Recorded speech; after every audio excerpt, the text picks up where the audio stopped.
In the 8 o'clock hour, it's Morning at NTV here on NTV Uganda. Thank you so much for joining us. We step into our Kickstarter, where we're going to be looking into discussing Kampala's future, the vision or the empty promise. I am Priscilla Regina Naluga. You can be part of the conversation on the hashtag Morning at NTV across our social media platforms, NTV Uganda. Now, Kampala is Uganda's economic heartbeat, but it's also a city under immense pressure right now. The capital having about 1.8 million residents, swelling to roughly 2.5 million, and this is during the daytime, all within just 194 square kilometers. The result of this is congestion, flooding, poor roads, waste management challenges, and overstretched public services. Now, KCCA's 5-year strategic plan, valued at about 11.9 trillion Ugandan shillings, promises a functional, inclusive, and resilient Kampala. But there is a glaring problem. The plan identifies only about 4.16 trillion in projected financing, leaving a gap of roughly about 7.8 trillion Ugandan shillings. And even the money available raises questions about execution. By the second quarter of the financial year 2025-2026, 460.3 billion Ugandan shillings had been released to KCCA, but only 256 billion had been absorbed, with delays in major infrastructure projects cited among the challenges. So today we move beyond the plans and the promises. Can Kampala's political leadership actually deliver a city that functions for an ordinary citizen? We put the question to the new Lord Mayor of Kampala, Ronald Nsubuga Balimwezo. You're most welcome, Lord Mayor. Thank you, my sister. Good morning to you, viewers. Once again, my name is Balimwezo Ronald Nsubuga, the Lord Mayor for Kampala, capital city. And I'm blessed to be part of this conversation. Okay. Having been sworn in May with a promise of a clean, organized, inclusive, and productive, as well as accountable Kampala, he is here to give us accountability of the close to 100 days that he has been sitting in the seat of power and authority. But one of the elements that we want to start with of Lord Mayor is a conversation that has been in the building, just been invoked recently, and that is the transfer of the capital city of the country, Uganda, to Nakasongola from Kampala. I know that you've had views and sentiments around that. Could you share with us your sentiments? We have no doubt that I am a key stakeholder in Kampala. I shouldn't have known it on media. We don't want to fight government on its proposals, but I think government should have considered consulting the people before it even comes to air it out. Kampala, the capital city, like you did say, the economic hub of Uganda, with over, by the way, you just told us 2 million depopulation, but we are over 4.5 million that feed from Kampala, that work in Kampala, that live in Kampala. All these are key stakeholders. Kampala was established in 1890 as the capital. And it was also, it is clear, it's in the Constitution, the 1995 Constitution. When you read Article 5.4, it created Kampala as the capital city. And governed by government, and it was Parliament to make the relevant law that was supposed to govern. And we have the KCC Act. So Kampala, which contributes over 70% of the locally generated revenue that supports Uganda, is not something that you should just speak about. Kampala can be redeemed. Believe me, it can be redeemed. If only government considers supporting it. You have ably told us that we have a strategic plan that gives us 2.4 trillion every year. But we have been having a budget of 950, but even less before. Last financial year, we had a budget of 950, but we only received to a tune of 700 89. So you can see that there are gaps. We are meant to have 2.4 trillion, but we get less than 40%. So you cannot have a cow that you don't feed and you expect it to give milk. We need more. You will create Nakasongola as the capital, but still, if there is poor funding, you will make another Kampala. We thought that by accepting to create new cities, that was going to help in decongesting Kampala. They created 10 new cities. Talk about Jinja, Mbarara, Mbale, Masaka, Alua, Soroti, all those 10 cities were created. But they're starved. They would have been used to decongest Kampala, but they're starved. And then you come and say Kampala should suffer. Okay, so Kampala, again, because it's an element of proposal, and basing on countries in Africa where we have seen this happen and actually bear fruit. Let's take the case study of Nigeria, which had Lagos, which was the primary capital city, and it was the economic hub of the nation. But then they established Abuja as the more modernized and international element of Nigeria. Now, where we stand right now, Lord Mayor, the city is congested. Yeah, but it is. The sure. city is squeezed. It the is city squeezed. is suffocating. So when we have proposals such as taking capital city to another fresh ground and have a fresh start where you can implement all the sleeping documents that you have in KCCA, that raises a ray of hope. Do you know why it's suffocating? It is suffocating because of Kampala government not giving it priority. We have challenges. You've talked about poor roads. You've talked about yes, but if the city can no longer accommodate the over 4 million people, no, we can. We can still accommodate. All of us them. are having vehicles. All of us that's are the challenge. To the poor that's the air challenge. that we are breathing. All of us are using the same narrow roads with so many vehicles that we are buying left, right, and center. Isn't it only fair to think of expansion elsewhere? If you cannot work on the roads, you will have a challenge. If you cannot have money to work on garbage, it will be a problem. If you don't have a plan of having a mass transport, then you'll have problems. We can decongest Kampala by getting light trains, metros, BRTs. And I've begun that. Recently, we met an investor who has money to invest in light train.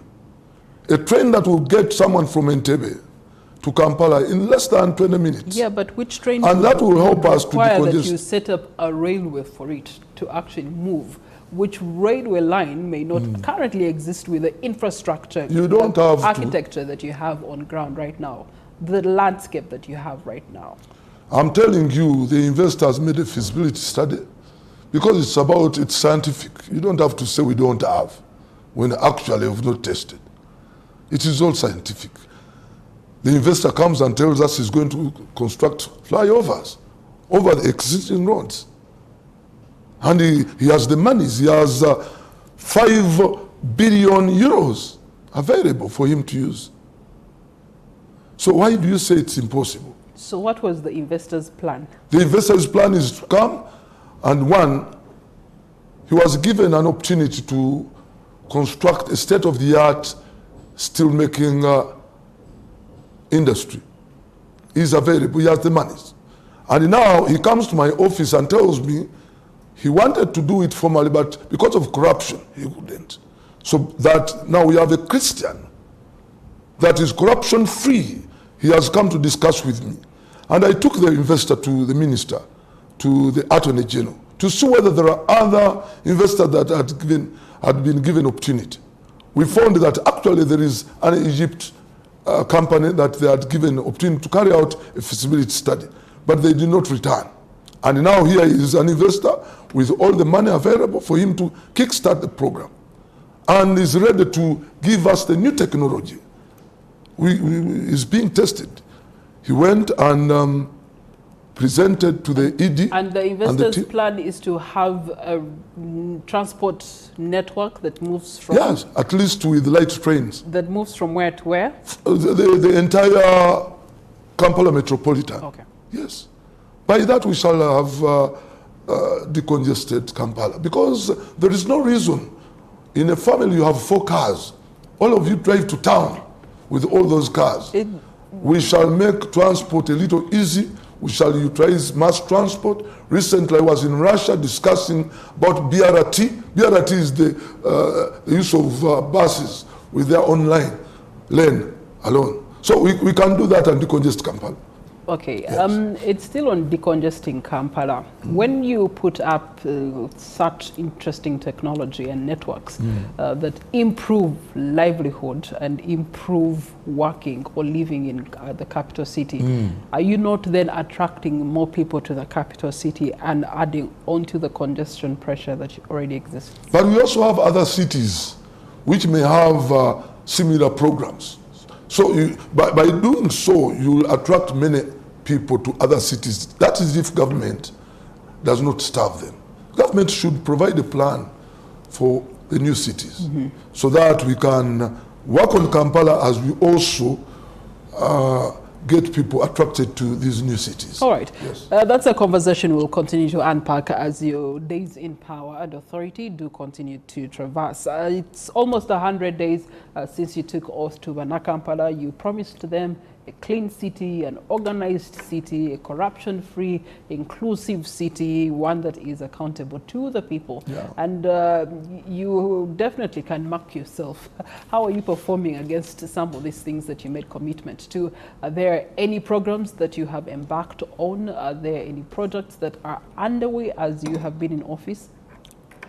Thank you so much. There is a lot that has been done. But most importantly, we thought wise that before we begin in massive works, we should involve the people in planning. So we have a program coming in to make sure that we involve all the stakeholders in decision making. We want to discuss the Kampala we want. We are going to invite you, TV. We are going to invite the boda, the market vendors, those in transport industry, the teachers, the universities, the service providers, agencies, ministries, the landlords, to have a meeting and discuss the Kampala we want. Do we want a Kampala where we shall construct new roads like we are doing, and tomorrow National Water comes and cuts the road? Is that what we want? We want a Kampala with such a frontage. We have buildings on main roads with Madam at the front. We want a Kampala where someone will drink water from mineral water in a plastic bottle and throws liters. Do we want that Kampala? We are going to discuss, basing on the strategic plan that we have available. What Kampala do we want? And that meeting is going to take place next month. So we want to call upon all of us to discuss the Kampala we want so that we may plan together. And this is the way to go. I was in South Africa when I told other mayors about it, and we passed it for the entire Africa cities. In Kampala, I've told you we are going to have it next month. And I believe this is the way to go. Because oftentimes we have done things that people have not accepted. By bringing everyone, every key stakeholder on board, we shall agree on how we shall push the Kampala we want. An inclusive Kampala, where we are not going to sit in boardrooms and decide for the people of Kampala. So that's the first thing that we are beginning with.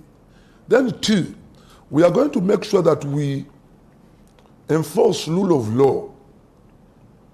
Rule of law is not just mere talking, but it's the enforcement of the law. If we have now the Kampala we want, and we adopt these in council, where there are no laws, we shall make the relevant laws, because it's our mandate. But where there are laws, we shall begin by sensitizing the communities and then begin implementing, enforcing the law. So that we have a city that is governed by rule of law. But also, we have committees that are not yet in place. You know, we have a very good law called the Local Government Rating Act that created a fund known as a property tax fund. Money that is collected in our areas from buildings is actually supposed to go back in the areas where it has been collected and work on garbage management, streets, security, and so on and so forth. And this money must have an association that is governing that money, the use of that money, in the areas that it has been collected. That has not been working. And therefore, the people feel that there is no value for their money. We are going to put in place those associations, but also we are going to put in place a mechanism, a reporting mechanism, because Kampala, capital city, signed a contract with the people of Kampala. The Lord Mayor and the ED signed the Client's Charter. A Client's Charter is a social contract between the people of Kampala and KCCA. It gives the standard of work that should be done, when and how. And there is no reporting mechanism on this. But the KCCA law has street committees that are not yet in place.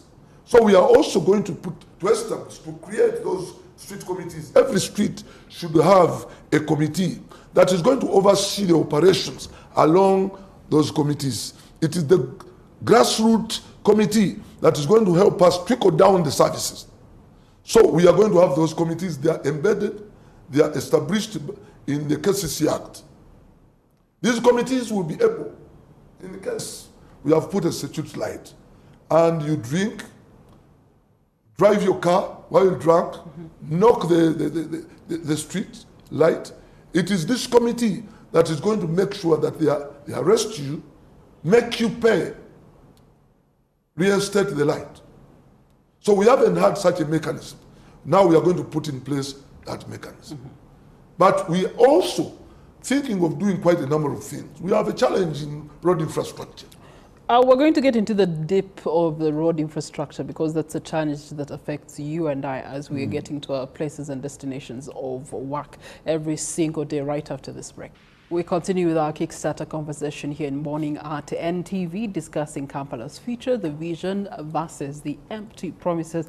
And we're sitting with an engineer, the Lord Mayor Ronald Nsubuga Balimwezo himself, with us in person, to which was earlier talking to us some of the things that they've been planning in his 100 days in office. So far, one of those is engagement and sensitization of Bana Kampala in their different capacities on some of the opportunities and some of the, dealings and plannings of government that are necessary for the adoption of a better inclusive and resilient city, as in the strategic 5-year plan of 2025-2026 to 2029-2030. He also did make mention of the rule of law and how at KCCA that is going to be changed, and giving the power to committees that will be in charge of ensuring that not only will you be able to be penalized for breaking the law, but you too will contribute to reinstatement of the law that has been broken by yourself.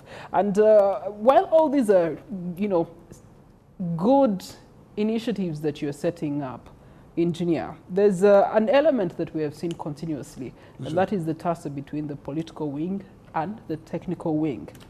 That the previous mayor also came with shining promises. We are going to do this, we're going to engage, we're going to discuss, we're going to implement, but there was always the political wing fighting against the technical wing. How are you going to be dealing with that hurdle?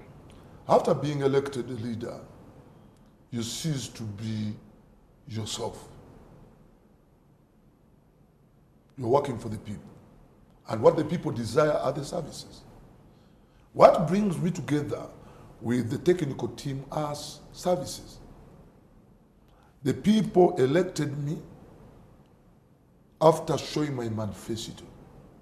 And there is no way you can implement your manifesto or the government manifesto without working closely with those people that are in charge of implementation. We have the KCC Act that guides us. There are clear roles of a Lord Mayor, and there are clear laws of the executive director who heads the technical team. But the two of us must work together because she's my secretary in the SEC, the City Executive Committee. I am in charge of strategies, policies, and programs that enhance service delivery.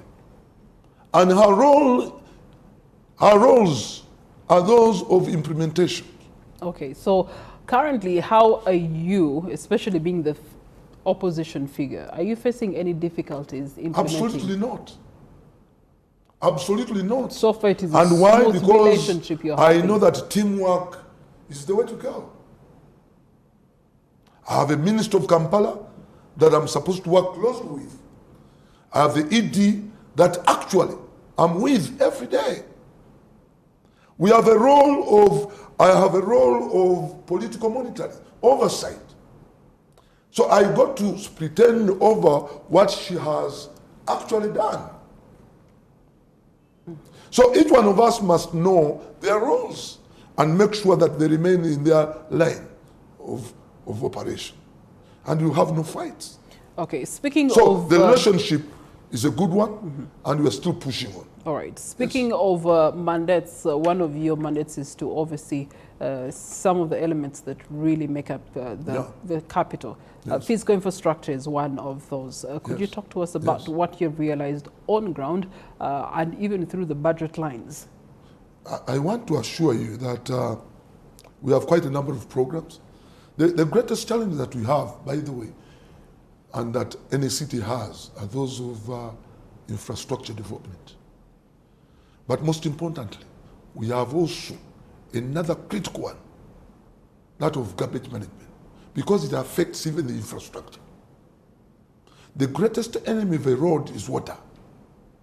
And when you go on littering garbage, when it rains, this garbage will collect and block the waterways, and eventually you shall have floods.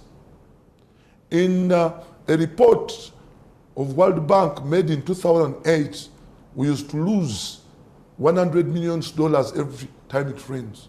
Today we even lose more. So it's important, as you think of making these roads, make sure that you work on the garbage that would affect the road infrastructure. Because whenever it rains, our roads get submerged in water. And I told you that the greatest enemy is water. So we, for starters, have thought of making sure that we work on the garbage. Let me begin with that. I've not forgotten your question. But garbage is a critical challenge. And if you want to maintain our roads, we have to make sure that we have a clean city. Because our roads have been, always it rains, submerged in water, they deteriorate very fast. When we are designing roads, we design them for a specific number of years, specific life, say 20 years. Majority of our roads are designed for 15 to 20 years. That's their life. A road is like a human being. It must be treated. It gets sick. And we don't want it to get sick very fast. That's the reason that we want to work on the garbage management. So what is the plan of waste management? We have called upon all those interested investors to bid, and it's ongoing.